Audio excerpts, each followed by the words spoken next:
Sir বাঁচবে বলে। এই যে আমি তো ওর কথা বুঝতেছি, ও তো বলছে আমাকে বাঁচাও আমাকে বাঁচাও, কিন্তু এটা কেমন কথা না বলে আর পারলাম না। ইলিশ মাছ বলে কথা বলে। মানুষকে মানুষ বেকুব বানায় নাকি মাছই মানুষকে বেকুব বানায়? আসলে আমাদের দেশের মানুষের কোনো খাওয়া দেয় কাম না থাকলে মানুষের মধ্যে যে যে ভুলভাল একটা জিনিস আছে না মানুষের মধ্যে ছাড়ায়, তা আমাদের দেশে এই পরিস্থিতি। তার কারণ না হইলে ইলিশ মাছ সাগর থেকে ধরছে ধরিয়া সার ইলিশ মাছ কথা বলে। আপনারা শুনছেন, আপনারা ভিডিওটা অবশ্যই দেখেন, দেখার পরে যদি বলেন। পুরো ভিডিওটা আমি হয়তো আপনাদের দেখাইতে পারিনি, তবে যতটুকু পারছি আপনাদের মধ্যে ধরে তুলছে। কিসের জন্য?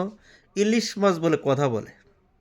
এই জীবনে প্রথম শুনলাম, আর তার ভিডিও দেখিয়া খুবই খারাপ লাগলো, দুঃখজনক এই জিনিসটা। আপনাদের কি মনে হয় ইলিশ মাছ কথা বলে? অবশ্যই কমেন্ট বক্সে জানাবেন। সবাই ভালো থাকবেন, আল্লাহ হাফেজ।